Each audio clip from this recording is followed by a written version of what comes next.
تو فرمایا اللہ رب العزت نے وَذَرُوا ظَاهِرَ الْإِثْمِ وَبَاطِنَهُ، چھوڑ دو وہ گناہ جو تم ظاہر میں کرتے ہو یا تم چھپے ہوئے کرتے ہو۔ گناہ کرنے کی 4 وجوہات ہوتی ہیں، اللہ رب العزت نے ان 4 وجوہات کا تذکرہ قرآن پاک میں کر کے اس کا جواب بھی دے دیا۔ سب سے پہلی وجہ گناہ کرنے کی یہ ہوتی ہے کہ بندہ سمجھتا ہے کہ مجھے دیکھنے والا کوئی نہیں۔ سب سے پہلی وجہ مجھے دیکھنے والا کوئی نہیں، اور اگر اس یہ پتا ہو نا کہ چھوٹا بچہ بھی دیکھ رہا ہے تو گناہوں سے بچے گا۔ تو جب یہ احساس دل میں ہو کہ مجھے دیکھنے والا کوئی نہیں تو یہ گناہ کرنے کی پہلی وجہ۔ اللہ تعالیٰ نے قرآن پاک میں اس کا بھی جواب دے دیا، فرمایا ان ربک لبالمرصاد، تیرا رب تیری گھات میں لگا ہوا ہے۔ اب یہ مرصاد کسے کہتے ہیں؟ مفسرین نے لکھا کہ جب کوئی شکاری اپنے شکار پر نشانہ باندھنا چاہے تو بڑی توجہ کے ساتھ اس کو دیکھتا ہے، حتیٰ کہ اپنے سانس کو بھی تھوڑی دیر کے لیے بند کر لیتا ہے، پلک بھی نہیں چھپکتا، اس کیفیت کو مرصاد کہتے ہیں۔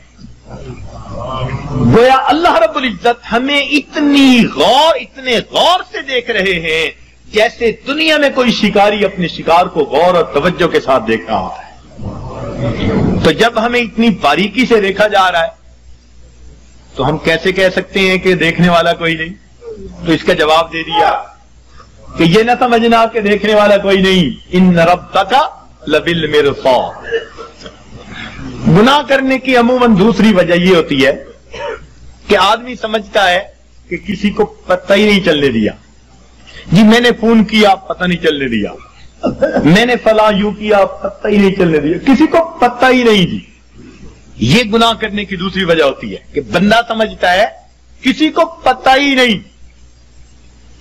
اللہ رب العزت اس کا بھی جواب دیتے ہیں، فرماتے ہیں کہ میں وہ ذات ہوں یعلم خائنۃ الاعین وما تخفی الصدور، میں جانتا ہوں تمہاری آنکھوں کی خیانت کو اور جو تمہارے دلوں کے اندر چھپا ہوا۔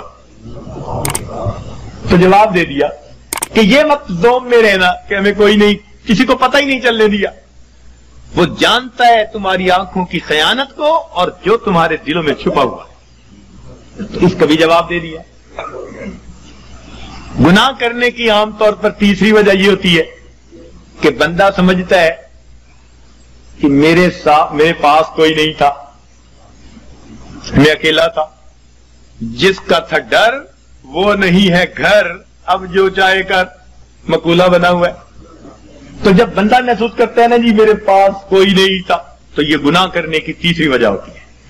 اللہ تعالیٰ نے اس کا بھی جواب دے دیا، فرمایا تم 3 ہوتے ہو تو چوتھا اللہ ہوتا ہے، 4 ہوتے ہو تو 5واں اللہ ہوتا ہے، وَهُوَ مَعَكُمْ أَيْنَمَا كُنْتُمْ، وہ تمہارے ساتھ ہوتا ہے تم جہاں کہیں بھی ہوتے ہو۔ تو اس لیے اس کا بھی جواب دے دیا کہ یہ نہ سوچنا کہ پاس کوئی نہیں ہمارے۔ گناہ کرنے کی چوتھی وجہ، انسان ڈھیٹ بن جائے، بے حیا ہو جائے۔ بچہ بڑا ہو جائے نا، بے حیا بن جائے تو باپ کو کہتے اچھا نہیں میں کرتا، کیا کریں گے؟ یا پڑوسی کو کہتے اچھا نہیں میں یوں کرتا، تم کیا کر لو گے؟ یعنی جب یہ ذہن میں ہوتا ہے کہ کوئی میرا کچھ نہیں بگاڑ سکتا تو بندہ کہتا ہے تم کیا کر لو گے؟ اچھا میں کرتا ہوں، تم کیا کر لو گے؟ یہ گناہ کرنے کی چوتھی وجہ ہوتی ہے۔ اللہ تعالیٰ اس کا بھی جواب دیتے ہیں اور فرماتے ہیں کہ بندے یہ مت سمجھنا کہ اللہ تعالیٰ کیا کر لیں گے، ان اخذہ علیم شدید، اس کی جو پکڑ ہے وہ دردناک بھی ہے اور سخت بھی ہے۔ وَيُوثِقُ وَثَاقَهُ أَحَدٌ، ایسے باندھتا ہے کہ ایسا دنیا میں کوئی باندھ نہیں سکتا۔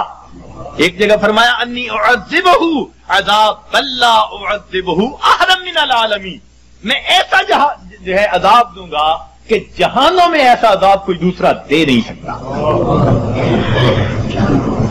جب قومیں نافرمانی کرتی ہیں فرمایا فصب علیہم ربک صوت عذاب، اس کا کوڑا آتا ہے عذاب کا۔ تو فرمایا یہ مت سوچنا کہ کوئی کیا کر لے گا، حیثیت ہی کیا، تو چاروں وجوہات کا جواب دے دیا تاکہ بندے گناہوں کو چھوڑ کر نیکی کی زندگی کو اختیار کریں، اور گناہ پر اللہ تعالیٰ قیامت کے دن 4 ہی گواہ متعین فرمائیں گے. 4 گواہ قیامت کے دن پیش کیے جائیں گے. سب سے پہلا گواہ اس بندے کے کندھوں کے اوپر جو کرامن کاتبین ہوتے ہیں وہ سب سے پہلے گواہ ہوں گے. ان علیکم لحافظین کرامن کاتبین یعلمون ما تفعلون. فرشتے گواہی دیں گے رب کریم ہم نے اس کو یہ گناہ کرتے دیکھا، یہ گناہ کرتے دیکھا، یہ گناہ کرتے دیکھا. یہ سب سے پہلی گواہی ہوگی معصوم فرشتوں کی گواہی. پھر دوسری گواہی اس کے نام اعمال کو پیش کیا جائے گا. ووضع الکتاب فتری المجرمین مشفقین مما فیہ. پھر گناہگار بندہ، مجرم بندہ جب دیکھے گا نام اعمال کو تو اب ڈرے گا، گھبرائے گا. کیا کہیں گے؟ وَيَقُولُونَ يَا وَيْلَتَنَا مَا لِهَٰذَا الْكِتَابِ. ہائے ہماری کم بختی، یہ کیسی کتاب ہے، لا یغادر صغیرۃ ولا کبیرۃ الا احصاها ووجدوا ما عملوا حاضرا ولا یظلم ربک احد. جو کیا ہوگا اپنے سامنے حاضر پائے، تیرا رب کسی پر ظلم زیادتی نہیں کرے گا. تو یہ دوسری گواہی ہوگی. اور تیسری گواہی اللہ تعالیٰ زمین سے لیں گے. زمین کو پوچھیں گے کہ تو بھی خبریں سنا، تیری پیٹھ پر کیا ہوتا رہا. یومئذ تحدث اخبارها بان ربک اوحی لها. زمین گواہی دے گی، بتائے گی کہ میری پشت پر اس نے فلاں جگہ یہ گناہ کیا، فلاں جگہ یہ گناہ کیا، اس گناہ کے لیے چل کے گیا تھا. زمین گواہی دے گی. اور چوتھے گواہ وہ انسان کے جسم کے اپنے اعضاء ہوں گے. اس کے اوپر گواہی دیں گے سمعہم و ابصارہم و جلودہم بما کانوا یکسبون. اس کی آنکھیں، اس کی زبان، اس کے کان، یہ سب اس کی گواہی دیں گے. اور پریشان ہوں گے اس وقت لوگ. وقالوا لجلودہم لم شہدتم علینا. اس وقت اپنے اعضاء کو یہ کہیں گے کہ تم نے کیوں گواہی دی، اور تمہاری لذتوں کی خاطر ہی تو ہم گناہ کرتے تھے، تم نے کیوں گواہی دی. قالوا انطقنا اللہ الذی انطق کل شیء. وہ اعضاء کہیں گے ہمیں اللہ نے گواہی دی جس نے ہر چیز کو گویا کیا، اس لیے جو بیتا ہم تو اس کی پوری رپورٹ اپنے رب کو پہنچائیں گے. اللہ تعالیٰ فرماتے ہیں وما کنتم تستترون، کہ تم تو پردہ ہی نہیں کرتے تھے اپنے ان اعضاء سے کہ یہ قیامت کے دن گواہ بننے والے ہیں. تو کوئی آدمی اپنے اعضاء سے پردہ کر سکتا ہے گناہ کرتے ہوئے؟ انہی سے تو کرنا ہوتا ہے. تو یہ 4 گواہ قیامت کے دن گناہگار کے خلاف پیش کر دیے جائیں گے. اور بندے کے لیے پھر فرار کا کوئی راستہ نہیں رہے گا سوائے اس کے کہ اس کو خود تسلیم کرنا پڑ جائے گا کہ رب کریم ہاں میں نے یہ گناہ کیے، خطائیں کی. تو اس لیے آسان طریقہ یہ ہے کہ ہم دنیا میں ہی ان گناہوں کو چھوڑ کر اپنے رب کریم سے اس کی معافی مانگ لیں.